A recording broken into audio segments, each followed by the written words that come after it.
Antok pa ka. Yan, tugaga. Pero yun lang, dahil lapit-lapit tayo ng salape.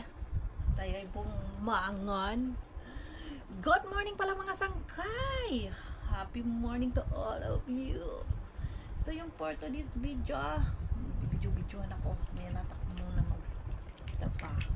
So for today's video mga sangkay, hindi ko pa natitest kung ang binigay ng amo ko talaga is a real pearl para matest na lang natin, pero hindi talaga nagbibigay na hindi totoo yun.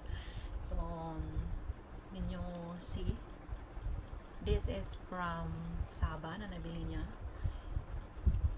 She said it's very expensive when she buy this pearl in Saba. It's a sea pearl. So according to my friend also na tinanong ko, shoutout sa iyo dyan, Madam Jo. So then I check also in the YouTube kung paano siya ma-detect kung totoong pearls or hindi. So according to doon, meron parang salt water pearl or sea pearl, at saka meron ding fresh water pearl. So yun doon. So maya hindi lang kayo magputong muna ako sa akong buhok ba. Nagkukuk naman ako ay kinang mata pa lang man ako. So magdali-dali lang ako nito mag-video ha. So ito ay upload ko sa aking YouTube channel. I am a vlogger. Abay, hindi ka kalalakot lang ini na kamera ko. Diri ako hindi naguhusay. So I have also my YouTube channel, so you can check my Rebecca Warais vlog. You can subscribe also in my YouTube channel.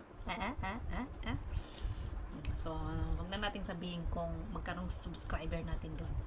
So yun, first I show you this one as it is the earrings. So when I open the earrings, this one, ayan yung pakaw niya, ayan. So we put back this one. So when you open this one, dito mo lang makikita mo na meron siyang nakasulat dito na 925. So when it is the 925 sign, it is this one, it is silver 925. Yung pakaw niya dyan ay silver 925. So yan, parehas yan dito ng kabila. Meron ding nakalagay, may nakaukit dyan na 925 nakasulat. Bahala kayo dyan, yun lang yan, basta may 25 siya. So according to my friend, you need to kiss this one. If mag-powderize siya, then it is a real pearl. So according also to YouTube, when I saw there, it's the same. It mag-powderize, then nang balikan niya shining, it's real. Hindi siya fake. So ayan, you mimic it, kuskus there. Kuskusin natin, ayan kuskusin natin ang ating perlas ng silanganan. Sa Saba kasi is malapit sa Pilipinas and sa Borneo, ayun, marami silang mga perlas din doon.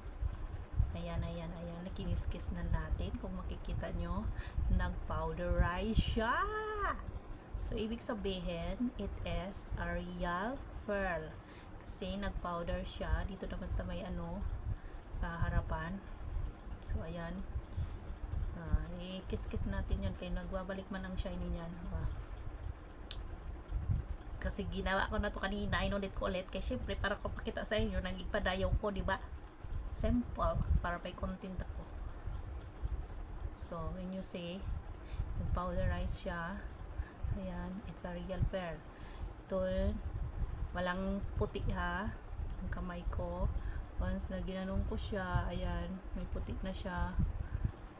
Napipil ko na yung niya, puti. So ayun, nagbalik na ang shiny niya. So ayun, kiss pa natin. Real talaga siya kasi kahit inano mo siya, nagbabalik siya. Ayun. Puting-puti na ang earrings natin.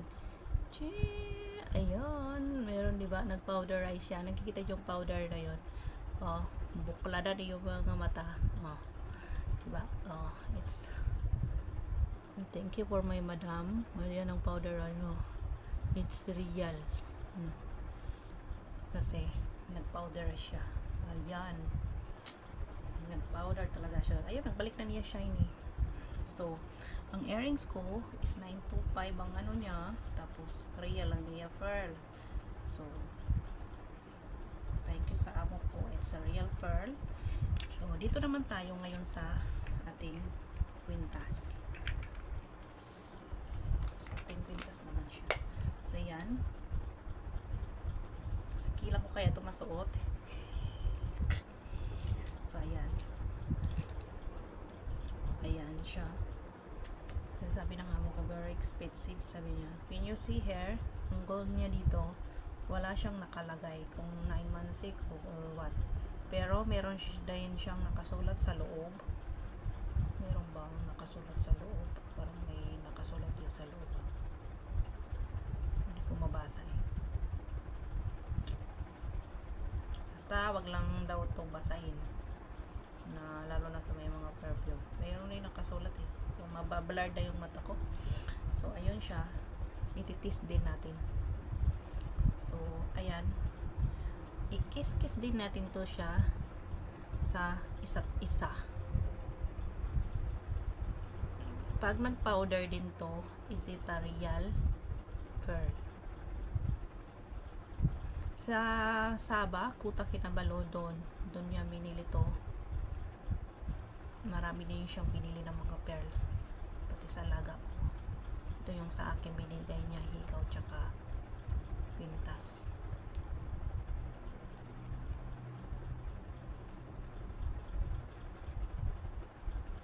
Ang alam nyo, yung mga perlas, ang iba mas mahal pa sa gold. Pero pag ano mo, hindi mo siya masasanla. Yun lang. Ano lang siya, mahal, pero hindi natin mapakinabangan ibenta ba? Kasi sa pawn shop hindi tinatanggap ang ganito. O ayan, kiniskis ko na sila. Nag-powder na sila. So, itong mga perlas ko ay real. Perlas ng silanganan. Nagpa-powder talaga siya. Tapos, pag inanong mo siya, nagbabalik na ang shiny niya. When you see it, ayan. Ayan o, nagkaputi-puti na diba yung kamay ko. Oh. Yun.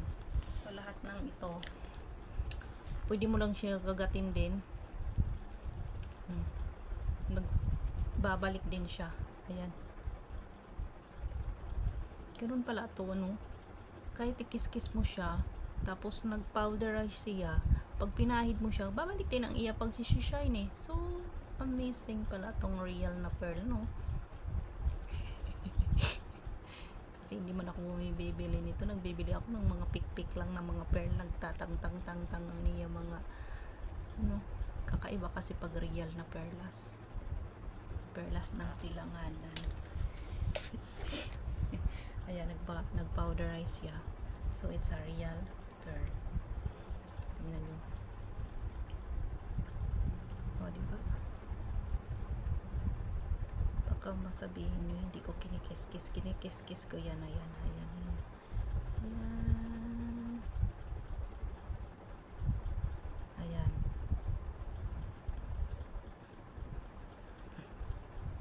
Nakita nyo yan?